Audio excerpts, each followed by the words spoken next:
Welcome back, friends, to the shop. Yesterday I did something really foolish.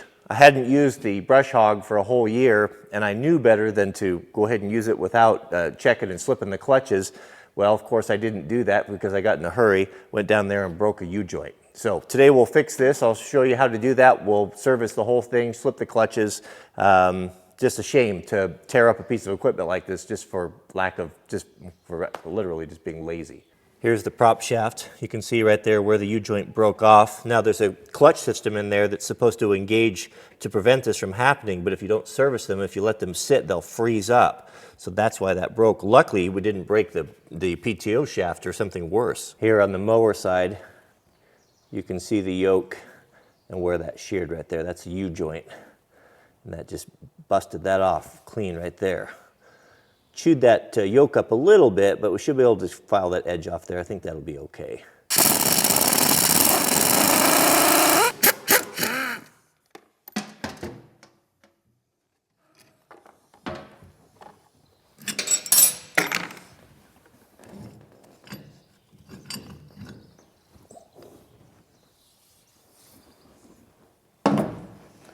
Here's our friction disc.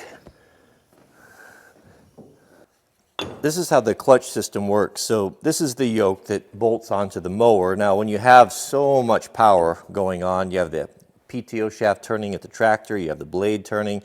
When you come up against an immovable, unstoppable force like a big tree stump or a rock or something, something's got to give, right? So the idea is that you've got this fiber clutch plate. And this is basically the same principle as your manual transmissions on your cars. I mean, it works exactly the same way. So what happens is you've got these springs and a piece of fibrous clutch plate, and you tension these at the correct tension, and these sandwich down here. So it takes 850 or so pounds of force to get this thing to slip. And so the idea is that this thing slips. This is a cheap replaceable part, and you don't end up tearing something up. Problem is with these things is, especially if they sit outside or if they get wet, this will just it'll just rust and corrode. So every year, and I knew better, you should loosen those bolts up, go ahead and fire it up, let this thing spin and kind of burn in a little bit, make sure it's working, and then tighten these down to spec. That looks more like the size. Get them seated in there and then squish them. Oh, this is going to give us trouble. That's really corroded in there, so we need to break. There we go. Just break that loose a little bit.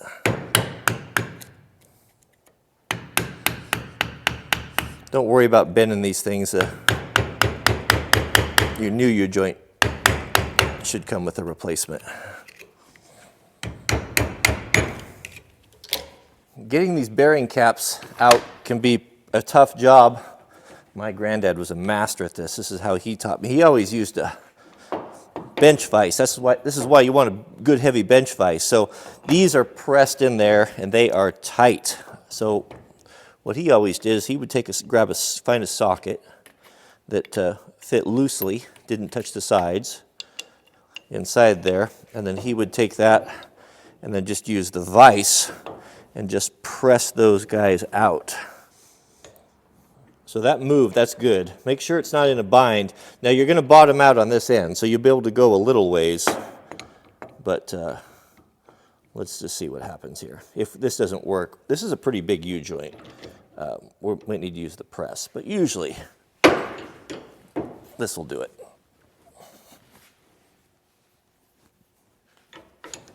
Okay. So that's in there, moving in there freely. See how that bottomed out right there? Now you can take a big socket that will be bigger than that diameter so it can press inside of it. Actually, I might get one even bigger than that. 6-inch vise, is about as small as a guy wants to get. You get into those smaller vices and you get into situations like this and you just, you can't really do much.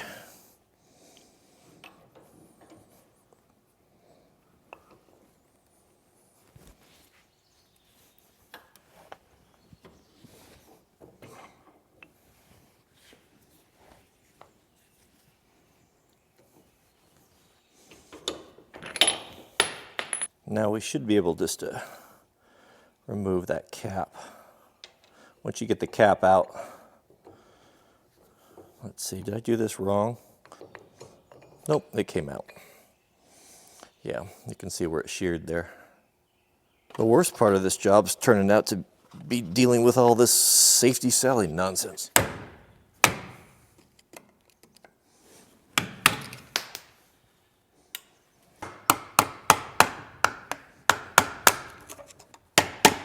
Here is the offending member. A U-joint, if you don't know, is a way that you can, if you have a shaft that needs some deflection, something that has power to it like a drive shaft, a U-joint gives you the ability to change angles slightly. If you look inside this cap, there will be a whole series of these little needle bearings that run in grease. Some of these are serviceable, the better ones, some are not, but you want to keep those things greased. You can check, like here on the other side where it's intact, you can check these. If they're bad, you'll feel some play or wobble in there. And this being a relatively new shaft, it's nice and tight. There's nothing wrong with it. I always keep it greased, so no problem. We don't need to replace that. But since Rhino doesn't have a dealership very close by here, I called my local Napa and they said, yeah, bring it down. We should be able to mic it and match it up with something in stock. So let's take our stuff down there and we'll see if we can go get it replaced and put it back together. Good news, guys. Found the part. One of the nice things about living in a agricultural area is you have lots of tractor parts. I would give you guys a piece of advice. If you're going to buy a tractor and you're wavering between one brand, brand X and brand Y, I would go with the brand that has the best dealer. Because if you use a tractor a lot, you're going to be buying parts. It's just the way that it is. And that's the thing about the Rhino implements is I could order this part, but I need it now, and then it's a week out and all that sort of thing, so to be able to go and get it. So I went down to the local tractor dealership, and I figured this looks like an investment casting. This is something that even Rhino, as big as it is, they're probably not going to produce this. I don't know for sure, but so they're, how many manufacturers that sell implements are going to be buying a casting like that and using the same joint? So this is the same as a Kubota, I think, providing it fits in. So let's press these in and see if we can get it going. I'm afraid I may have just wasted a trip. I was getting ready to clean this up to install these, and this yoke is completely foobar. That thing bent.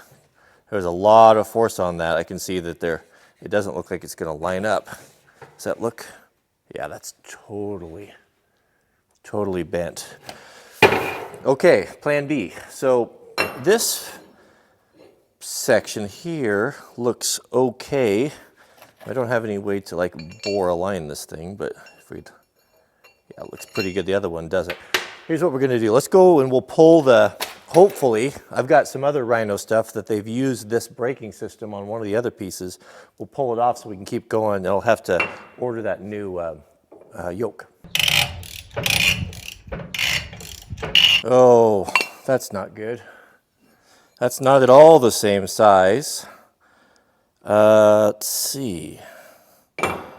However, I wonder if the yokes are the same.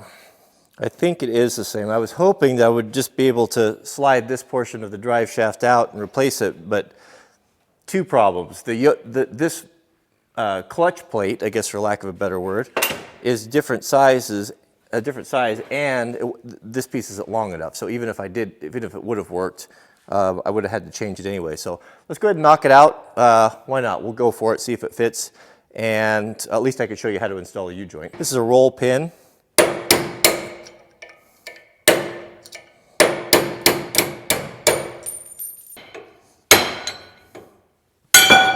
I can't get that yoke off of there. I'm just tearing everything up. So let's pull it apart and see if we can't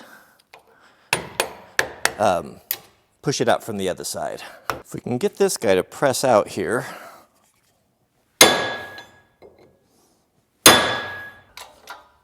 So far, so good. So as a mandrel there, I'm just using a 22 millimeter socket metric. It's not good for anything anyway, so might as well use it to press tractor parts.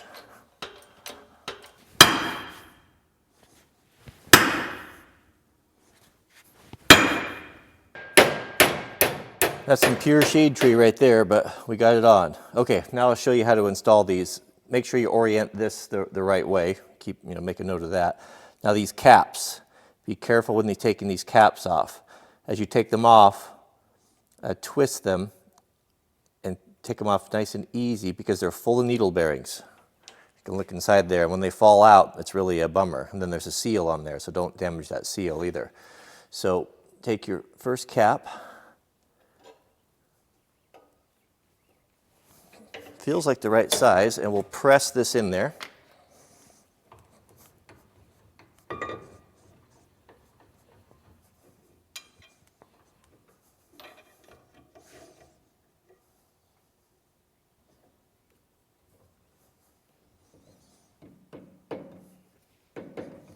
Now don't go too far. You're going to look in there and you're going to see that little groove for the keeper.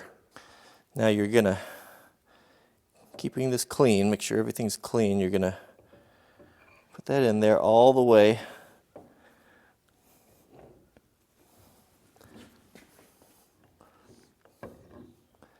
Now you're going to very carefully get that cap and that bearing lined up there.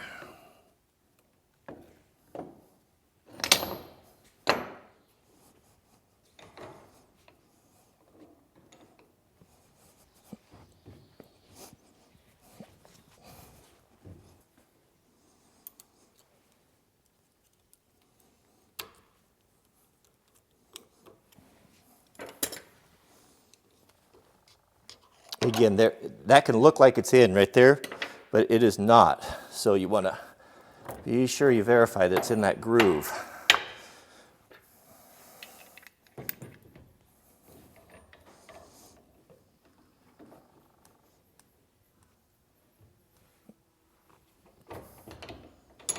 Okay, I'm hard up against the other side. Didn't hear a click, but we'll double check here. Okay, yep, we're in the groove. We're good. So that was the right U-joint. Thank goodness. Let's see about this resurfacing this. So here's the problem.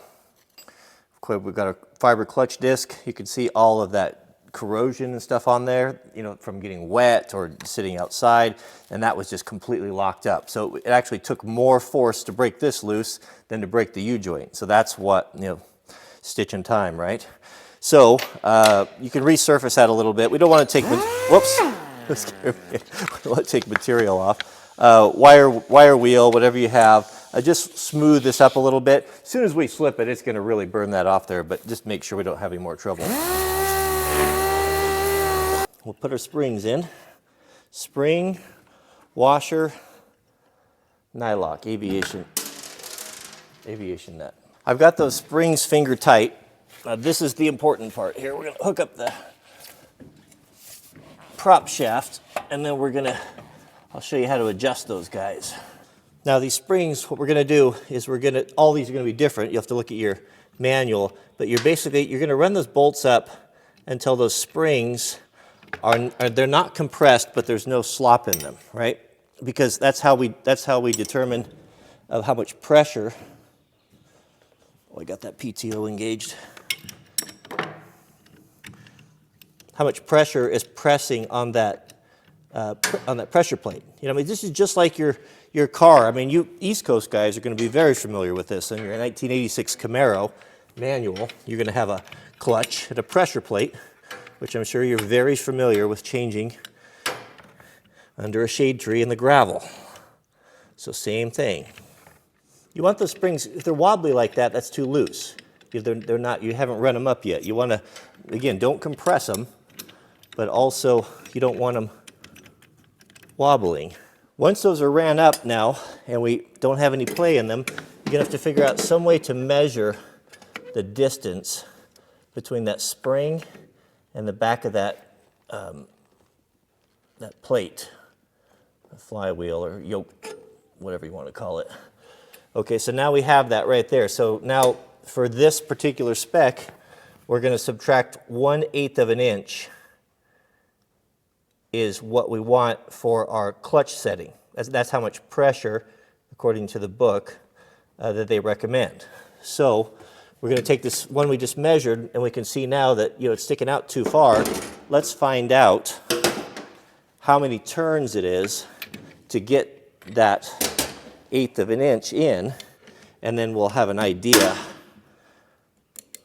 of we don't have to measure all of them, we just have to measure the one. So let's count our turns here. So these are quarters. 1, 2, 3, 4, 5, 6, 7, 8. Okay, so there's 8 quarters. If we check this now, still not there. Oh, I checked the wrong one. Good grief. Safety Sally. Let's see where we're at there. Okay, so are we in?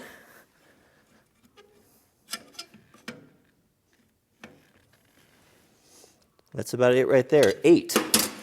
So 8 quarter turns on that.